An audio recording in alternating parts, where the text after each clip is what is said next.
Di penghujung tahun 2023, arus gelombang kedatangan pengungsi etnis Rohingya di perairan Aceh semakin menambah jumlah pengungsi Rohingya di Indonesia. Mereka berlabuh di Biren, Pidi, Sabang, dan Aceh Timur. Hingga pertengahan Desember, UNHCR mencatat total pengungsi yang berada di daerah Aceh mencapai 1.608 jiwa, termasuk 140 orang yang bertahan dalam 1 tahun terakhir. Jumlah ini pun belum ditambah dengan 155 pengungsi Rohingya yang bersandar di Kabupaten Langkat, Sumatera Utara pada 30 Desember lalu. Berbeda dengan kedatangannya pada bulan-bulan sebelumnya, kali ini keberadaan Rohingya mendapat penolakan di sana-sini. Sekitar 155, itu anak, wanita, laki-laki, 150 orang. Jadi kelanjutan kita belum tahu lah di mana nanti. Ditanyakan kapalnya pun bocor. Ya ini masih kita juga belum tahu ceritanya cuma. Tapi banyak menutup lah bahasa. Bahkan, akibat adanya pengungsi Rohingya ini, ratusan pengungsi Rohingya yang ditampung di Balai Meusraya Aceh, Kota Banda Aceh, diusir oleh mahasiswa pada Rabu 27 Desember lalu. Peristiwa itu terjadi setelah mahasiswa dari sejumlah kampus di Aceh itu menggelar unjuk rasa aksi tolak Rohingya di DPR Aceh. Menerima Rohingya di sini sampai dengan batas waktu yang ditentukan. Artinya ketika keluar pernyataan bahwasanya mereka bisa dipindahkan ataupun bisa dipindahkan keluar Aceh, baru itu selesai. Tapi sayangnya pihak Kemenkumham tidak mau menandatangani. Menanggapi hal ini, Menko Polhukam Mahfud MD membenarkan Indonesia memang tidak terikat dengan Konvensi Perserikatan Bangsa-Bangsa terkait pengungsi. Namun ia mengingatkan banyaknya bantuan yang diterima Aceh saat terjadi peristiwa tsunami tahun 2004. Ditempatkan di gedung PMI, Palang Merah Indonesia, yang sebagian lagi ditempatkan di gedung Yayasan Aceh. Dan saya sudah berpesan agar aparat keamanan menjaga, karena ini soal kemanusiaan. Kita sendiri tidak terikat dengan konvensi PBB tentang pengungsi. Nanti dikembalikan melalui PBB, karena yang punya aturan itu PBB. Kita sendiri kalau mau ngusir sekarang juga bisa, karena kita tidak ada urusan. Tetapi ini kan urusan kemanusiaan. Aceh dulu ketika terserang tsunami, berbagai dunia manusia dari berbagai penjuru dunia nolong. Masa sekarang tidak mau nolong? Sebelumnya, Presiden Joko Widodo menegaskan akan menampung sementara pengungsi Rohingya yang masuk ke Aceh dengan tetap mengutamakan kepentingan masyarakat lokal.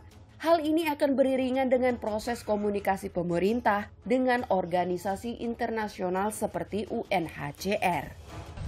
Saya sampaikan bahwa sementara kita tampung, sementara, dan kita masih berbicara dengan organisasi-organisasi internasional, UNHCR dan lain-lain, karena memang masyarakat lokal tidak menginginkannya.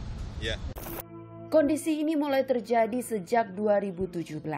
Saat itu, 1,2 juta warga Rohingya kabur dari Myanmar. Sebagian besar dari pengungsi akhirnya tinggal di kamp-kamp pengungsian di COX Bazar, sebuah kota pelabuhan di Bangladesh. Sisanya kabur ke Indonesia, India, Malaysia, Thailand, dan Australia menjadi negara-negara tujuan lain.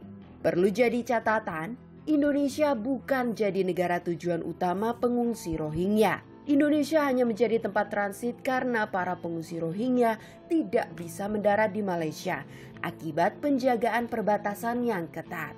Guru Besar Hukum Internasional Universitas Indonesia Hikmahanto Juwana menyebut Rohingya yang masuk ke Indonesia bukanlah pengungsi karena tidak terverifikasi versi UNHCR. Kedatangan mereka harus melalui tempat pintu imigrasi, tempat pemeriksaan imigrasi, TPI. Nah, ini kan mereka tidak melalui proses itu. Karena tidak melalui proses itu, maka mereka harus dikategorikan sebagai pendatang gelap, pendatang ilegal. Yang bagi otoritas di Indonesia, mereka bisa melakukan deportasi. Kondisi etnis Rohingya sebagai pencari suaka ini pun diperparah dengan adanya kasus dugaan tindak penyelundupan manusia. Sejumlah tersangka telah ditetapkan dan diamankan Polresta Banda Aceh. Tersangka berperan sebagai orang yang mengajak dan mengoordinasi warga Rohingya untuk pergi meninggalkan kamp pengungsi COX Bazar Bangladesh menuju Indonesia. Diduga bahwa memang tersangka ini melanggar pasal 120 ayat 1 Undang-Undang Keimigrasian. Warga Rohingya tersebut itu menyetor uang sebanyak 100.000 sampai dengan 120.000 taka atau 14 juta sampai 16 atau 17 juta rupiah per orang. Ya, itu istri dan anaknya termasuk dirinya itu gratis kemari.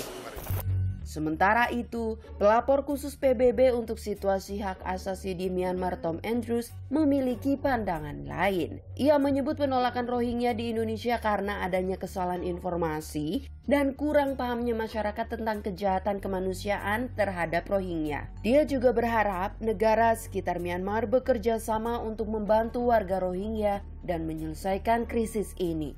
The Myanmar military, they are the root cause of this crisis.